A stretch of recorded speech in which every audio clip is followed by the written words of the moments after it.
ഈശോ മിശിഹായ്ക്ക് സ്തുതിയായിരിക്കട്ടെ. എൻ്റെ പേര് അന്നു സക്കറിയ. ഞാൻ ആലുവയെന്നാണ് വരുന്നത്. ഇതെൻ്റെ പപ്പ സക്കറിയ, ഇതെൻ്റെ കുഞ്ഞ്.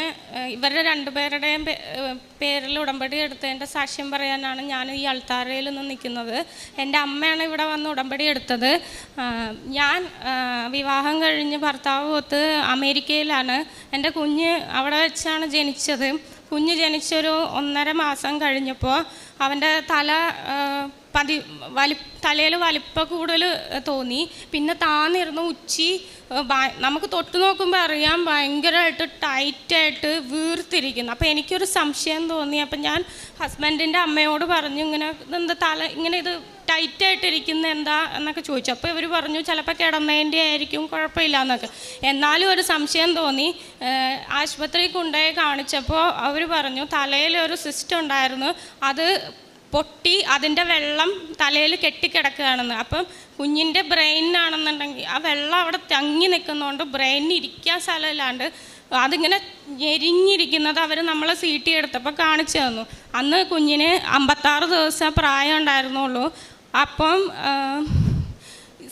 അന്നേരം ഒന്നും എനിക്കും അറിയില്ലായിരുന്നു. പക്ഷേ ഡോക്ടർമാർ എന്നോട് ചോദിച്ചു കുഞ്ഞിൻ്റെ തല എവിടെയെങ്കിലും മുട്ടിയോന്ന്.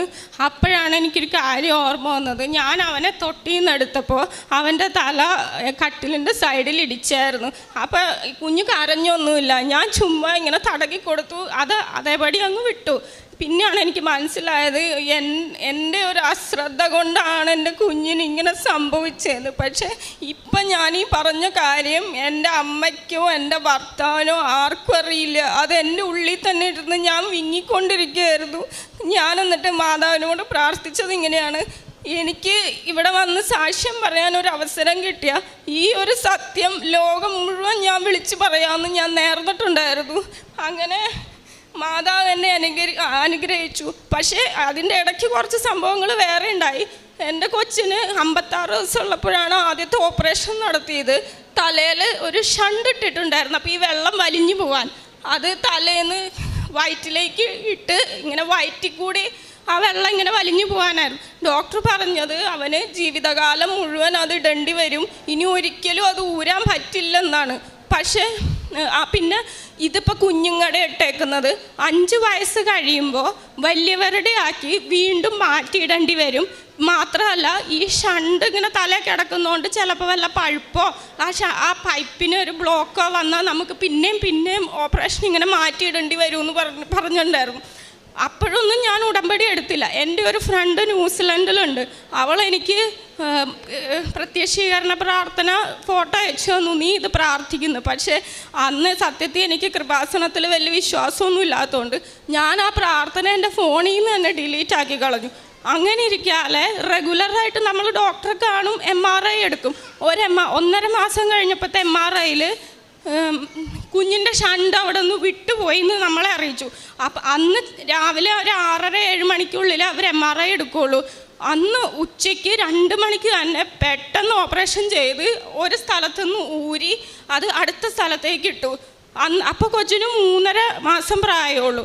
അത് കഴിഞ്ഞ് പിന്നെ കുഴപ്പമൊന്നുമില്ലാതെ ഇങ്ങനെ പോയിക്കൊണ്ടിരുന്നു.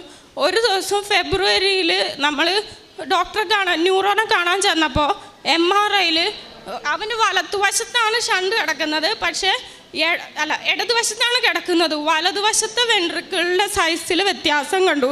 അപ്പോൾ ഡോക്ടർ പറഞ്ഞു അങ്ങനെയാണെന്നുണ്ടെങ്കിൽ വലതുവശത്തു കൂടി വേറെ ഒരെണ്ണം ഇടേണ്ടി വരുമെന്ന് പറഞ്ഞു. അപ്പം ഞാൻ ആലോചിച്ചപ്പോൾ എൻ്റെ കുഞ്ഞിന് വലതുവശത്തും ഇടതുവശത്തും എല്ലായിടത്തും ഷണ്ടാകുമ്പോൾ അപ്പം എനിക്ക് താങ്ങാൻ പറ്റിയില്ല.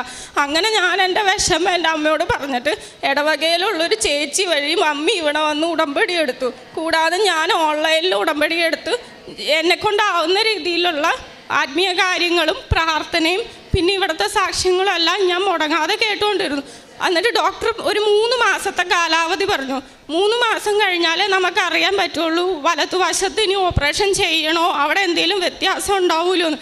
പക്ഷേ ദൈവാനുഗ്രഹം എന്നോണം പിന്നീട് ഉള്ള ഒരു MRIയിലും ഒരു കുഴപ്പമുണ്ടായിരുന്നില്ല. മാത്രമല്ല ഫെബ്രുവരിയിലാണ് ഡോക്ടർ ഇത് പറഞ്ഞത്. അന്ന് തന്നെ അമ്മ ഇവിടെ വന്ന് ഉടമ്പടി എടുത്തു. മാർച്ച്, ഏപ്രിൽ, മെയ് ഈ മെയ്യിൽ ഉടമ്പടി തീരുന്നതിന് തൊട്ട് മുമ്പ് എൻ്റെ കുഞ്ഞ് വല്ലാതെ ഛർദ്ദിച്ച് ഞങ്ങൾ ആശുപത്രിക്ക് കൊണ്ടുപോയി. അപ്പോൾ ഡോക്ടർ പറഞ്ഞിട്ടുണ്ടായിരുന്നു എന്തെങ്കിലും ഇതുപോലെ ഛർദിയോ ഇങ്ങനെ കണ്ണ് മേപ്പോട്ട് പോണ പോലെയൊക്കെ വരികയാണെന്നുണ്ടെങ്കിൽ ഉടനെ കൊണ്ടുവരണം, തലയുടെ കുഴപ്പം കൊണ്ടാണോ എന്ന് നമുക്കറിയില്ലല്ലോ എന്ന്. അങ്ങനെ ഞാൻ പേടിച്ചു, ദൈവമേ. അപ്പോൾ എൻ്റെ ഭർത്താവിൻ്റെ അപ്പനും അമ്മയും നാട്ടിൽ വന്നിട്ടുണ്ടായിരുന്നു. അപ്പം മമ്മി ഈ കാശ് രൂപവും ഉപ്പും ഒക്കെ തന്നു വിടാമെന്ന് എന്നോട് പറഞ്ഞിട്ടുണ്ടായിരുന്നു. പക്ഷേ ഇതൊന്നും എൻ്റെ കൈ കിട്ടുന്നതിന് മുമ്പ് എനിക്ക് കുഞ്ഞിനെയും കൊണ്ട് രണ്ടാമത് വരേണ്ടി വന്നല്ലോ, വീണ്ടും ഓപ്പറേഷൻ ചെയ്യുമോ എന്ന് എൻ്റെ ഉള്ളിൽ ഭയം തോന്നി. അപ്പോൾ എൻ്റെ കയ്യിൽ ഒന്നുമില്ല. അവർ ഇവിടെ നിന്ന് ഫ്ലൈറ്റ് കയറുന്നത് മെയ് 8-ാം തീയതി. ആ മെയ് 8-ാം തീയതി തന്നെയാണ് ഇവനെ ആശുപത്രിയിലാക്കേണ്ടി വന്നത്. അപ്പം ഞാൻ മാതാവിനോട് ഇങ്ങനെ പ്രാർത്ഥിച്ചു, മാതാവേ, ഏതാനും മണിക്കൂറുകൾ കൂടിയല്ലേ ഉള്ളൂ അവരിവിടെ എത്താൻ. ആ ഉപ്പും ആ തേനും ഒക്കെ എൻ്റെ കയ്യിലൊന്ന് കിട്ടുന്നതിന് മുമ്പ് എൻ്റെ കുഞ്ഞിനെ വീണ്ടും കീറി മുറിക്കല്ലേ എന്ന് ഞാൻ മാതാവിനോട് പ്രാർത്ഥിച്ചുകൊണ്ടിരുന്നു. അപ്പോൾ എനിക്ക് വേറെ നിവർത്തിയില്ലാഞ്ഞിട്ട് ഞാൻ എൻ്റെ ഭർത്താവിനെ കൊണ്ട് മാതാവിൻ്റെ ഒരു ഫോട്ടോ കുഞ്ഞ് സൈസിൽ പ്രിൻ്റ് എടുത്തിട്ട് ഓരോ MRIക്ക് കയറിയപ്പോഴും നമുക്ക് കാശ് രൂപം ഇങ്ങനെ സ്വർണ്ണമൊന്നും MRIക്ക് ഇടാൻ പാടില്ല. അതുകൊണ്ട് ഒരു പേപ്പറിൽ പ്രിൻ്റ് എടുത്ത് അത് വെട്ടി അവൻ്റെ ഉടുപ്പിൻ്റെ പോക്കറ്റിലിട്ടാണ് ഞാൻ ഓരോ MRIക്കും കയറ്റി. പക്ഷേ അത് അവൻ തലയുടെ കുഴപ്പം കൊണ്ടൊന്നും അല്ല, എന്തോ കളിച്ചപ്പം വായിൽ എന്തൊക്കെ ഇട്ടതിൻ്റെ ഇങ്ങനെ വയറ്റി പിടിക്കാഞ്ഞതിനാണ് ഛർദ്ദിച്ചതെന്നും പറഞ്ഞു മാതാവ് ഞങ്ങളെ അനുഗ്രഹിച്ച് ഞങ്ങളെ തിരിച്ചു പറഞ്ഞു വിട്ടു. അങ്ങനെയുള്ള പിന്നീടുള്ള ഓരോ അപ്പോയിൻമെൻറ്റിലും അവൻ കൂടുതൽ മെച്ചപ്പെട്ടു വന്നുകൊണ്ടിരുന്നു. അങ്ങനെ ഡിസംബറിൽ ഡോക്ടർ പറഞ്ഞു, ഇവൻ്റെ തലയിലെ ഷണ്ട് നമുക്ക് ഊരാം, അവന് ഒരു കുഴപ്പമില്ല, ജീവിതകാലം മുഴുവൻ ഇടണമെന്ന് പറഞ്ഞ ഷണ്ട് 1.5 വർഷത്തിന് ശേഷം ഡോക്ടർ മുഴുവനായിട്ട് ഊരിത്തന്നു. ഇപ്പോൾ ഒരു മരുന്നുമില്ല, ഒന്നുമില്ല, മിടുക്കനായിട്ടിരിക്കുന്നു. എൻ്റെ കുഞ്ഞ് നടക്കുന്നു, ഓടുന്നു, ചാടുന്നു, വർത്തമാനം പറയുന്നു, എല്ലാം ചെയ്യുന്നുണ്ട്. മാതാവിൻ്റെ ഒറ്റ അനുഗ്രഹം കൊണ്ടാണ് ഇത് സാധിച്ചതെന്ന് ഞാൻ പൂർണ്ണമായും വിശ്വസിക്കുന്നു. കാരണം ഞാൻ ഇവനെ ചോറ് കൊടുക്കുമ്പോഴാണെങ്കിൽ അതിൽ ഒരു നുള്ളു ഉപ്പിട്ടാണ് ഞാൻ ഇന്നും കൊടുത്തുകൊണ്ടിരിക്കുന്നത്, മാതാവ് അവനെ സംരക്ഷിക്കാൻ വേണ്ടി. പിന്നെ രണ്ടാമത്തെ സാക്ഷ്യം, എൻ്റെ അപ്പൻ, ഞങ്ങൾ ഇരട്ടകളാണ്, എനിക്കൊരു ആങ്ങളെ കൂടിയുണ്ട്. എൻ്റെ ഓർമ്മയിൽ ഞങ്ങളുടെ കുർബാനക്കുളപ്പാടിന് പോലും കുമ്പസാരിക്കാത്ത എൻ്റെ അപ്പനായിരുന്നു. എൻ്റെ അമ്മ ഇവിടെ വന്ന് പ്രാർത്ഥിച്ചതിന് ശേഷം കഴിഞ്ഞ ആഴ്ചയും കൂടെ ഇപ്പം മുടങ്ങാതെ കുമ്പസാരിക്കുന്നുണ്ട്.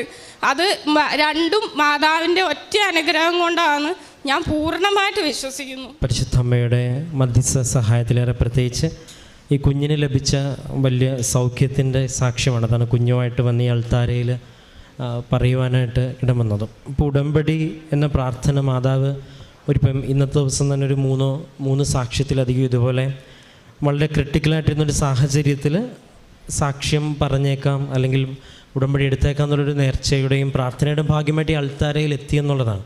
അപ്പം ഇങ്ങനെ എല്ലാ ദിവസവും ഇങ്ങനെ വ്യത്യസ്തങ്ങളായ അനുഭവങ്ങൾ നമുക്കിവിടെ ലഭിക്കുന്നുണ്ട്. ഇത് എല്ലാ പ്രായഭേദനെയും ഒരു ജാതിമത ഭേദമനെ ആളുകൾ സാക്ഷ്യം പറയുമ്പം നമ്മളിതൊക്കെ വിലയിരുത്തുന്നത് പരിശുദ്ധ അമ്മയുടെ പ്രത്യക്ഷീകരണത്തോട് ബന്ധപ്പെട്ടാണ്. കാരണം ഇവിടെ ഒരു മാതാവിൻ്റെ രൂപമുള്ളതോ ഇത് ഹൈവേയുടെ സൈഡിലായതൊന്നുമല്ല ഇതിൻ്റെ പ്രത്യേകത. ഉടമ്പടി എന്ന പ്രാർത്ഥന ഉള്ളതുപോലും പരിശുദ്ധ അമ്മയുടെ പ്രത്യക്ഷീകരണം ഈ ലോകം അംഗീകരിക്കണം. ഇത് ക്രിസ്തീയ പശ്ചാത്തലത്തിലുള്ളവർക്കറിയാം, ഒരാളെ വിശുദ്ധനായിട്ടോ വിശുദ്ധിയായിട്ടോ അംഗീകരിക്കണമെങ്കിൽ വലിയ പ്രോസസ്സുകൾ സഭയുടെ ആവശ്യമാണ്.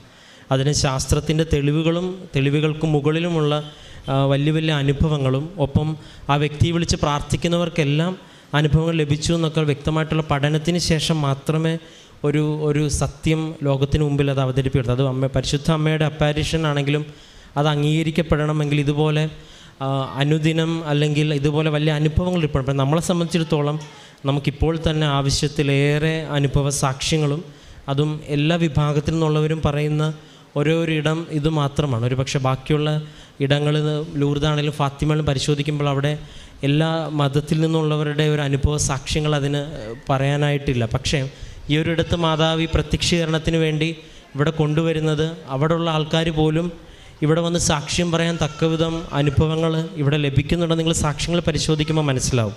കാരണം അത്രത്തോളം ഈ ഒരു വിശ്വാസ സത്യത്തെ ലോകത്തിന് മുമ്പ് വിളിച്ചു പറയുവാനായിട്ട് ഇന്ന് ഒരുപാട് പേര് മുന്നിട്ടിറങ്ങുന്നത് പോലെ ഒരുപാട് പേര് ഇനിയും മുന്നോട്ട് വരാനായിട്ട് ഇരിക്കുന്നുണ്ടെന്നുള്ളതാണ്. അപ്പോൾ ഈ കുഞ്ഞിന് ലഭിച്ച ആ വലിയൊരു ദൈവിക ഇടപെടലിന് ഉടമ്പടിയിലെ കാര്യങ്ങളൊപ്പം അപ്പച്ചൻ്റെ കാര്യവും പറയുന്നുണ്ട്. ഇപ്പോൾ ഇതിലെല്ലാം ഒരു വിശ്വാസത്തിൻ്റെ മാറ്റമാണ് സംഭവിക്കുന്നത്. ഇപ്പം ഒരു വ്യക്തി ഇപ്പോൾ ഒരുപക്ഷെ ഇവിടെ വിശ്വാസം ഇല്ലാതിരുന്ന ഒരാൾ പിന്നീട് ഉടമ്പടി എടുത്ത് ഇവിടെ തന്നെ അൾത്താരയിൽ കയറി വിശ്വാസത്തിൻ്റെ സാക്ഷ്യം പറയാനായിട്ട് ദൈവം ഇടവരുത്തിയത് അമ്മയുടെ പ്രത്യക്ഷീകരണത്തിൻ്റെ ഭാഗമായിട്ടും, രണ്ടാമത്തെ അതേ ഉടമ്പടിയിൽ ഒരാൾ പൂർണ്ണമായിട്ടും ഒരു വിശ്വാസത്തിൻ്റെ ഒരു കൂദാശ ജീവിതത്തിലേക്ക് കടന്നു വരുന്നതെല്ലാം ഇതിൻ്റെ ഒരു ഭാഗം. അപ്പോൾ ഒരു ഹോളിസ്റ്റിക് ആയിട്ടുള്ള ഒരു വ്യക്തിയുടെ പൂർണ്ണമായിട്ടൊരു മാറ്റമാണ് ഉടമ്പടിയിൽ സംഭവിക്കുന്നത്. അത് സാക്ഷ്യങ്ങൾ പരിശോധിക്കുമ്പോൾ വ്യക്തമാണ്. ഏറെ പ്രത്യേകിച്ച് ലഭിച്ച ആ വലിയ സൗഖ്യത്തിനെ പ്രതിയും എല്ലാ അനുഭവങ്ങളെയും പ്രതി നമുക്ക് കരങ്ങളടിച്ച് ദൈവത്തിൻ്റെ നാമം മഹത്വപ്പെടുത്താം. അത്യപൂർവ ദൈവാനുഭവങ്ങൾ ഇനി നിങ്ങൾക്കും സ്വന്തം.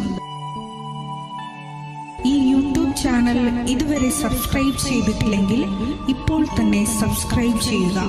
ഈ വീഡിയോ ഇപ്പോൾ തന്നെ നിങ്ങളുടെ സുഹൃത്തുക്കൾക്ക് ഷെയർ ചെയ്തുകൊണ്ട് കർത്താവിൻ്റെ പ്രേക്ഷിതരാകുക.